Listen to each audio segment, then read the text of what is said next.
No a protože dnešní den mohou tedy nejvíce slavit v Pardubicích, v Ostravě, ale snad i trochu v Praze, protože nejenom Vladimír Nadrchal, ale také Milan Antoš má dnes narozeniny. Všechno nejlepší, Milane. Děkuji. Krásný televizní večer dneska pro tebe s prodlouženou. No, byla to zábava, takže jsem si to užil, ty narozeniny. Je to vlastně 10 let, co si slavil narozeniny téměř s pohárem nad hlavou v dresu Slávie jako mistr extraligy s pohárem, o který se stále hraje, o který budou usilovat ještě stále všechny kluby, které naskočily do playoff i do předkola.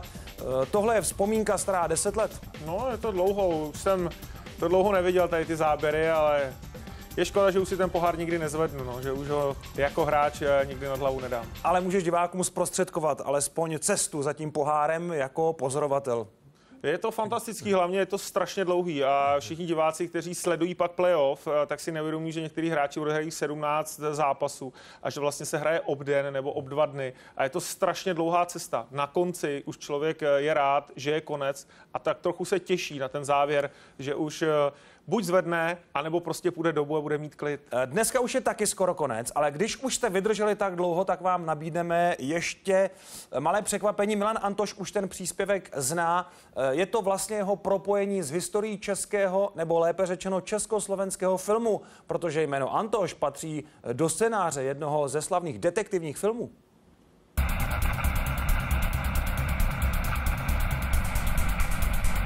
Na batistových Antošových botách není ani stopa po krvi. Ale kde pak, Františku, nejsou z toho venku?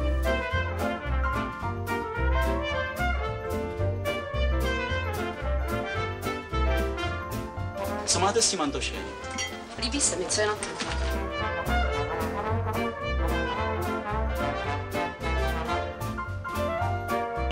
No, pane Antoš, nejsme přece na fáze.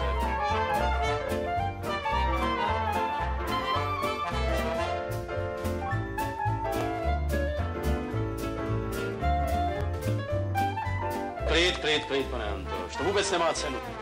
Ale přece je to gola, podívejte se jaký. Tak tohle jsem, snad nezažil. Budeme vás, pane Antoši, vyslýchat stále.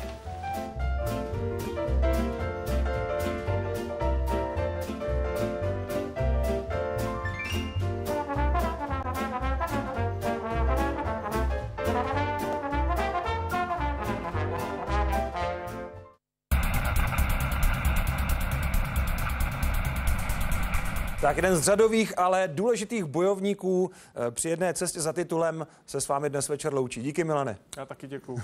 A všechno nejlepší.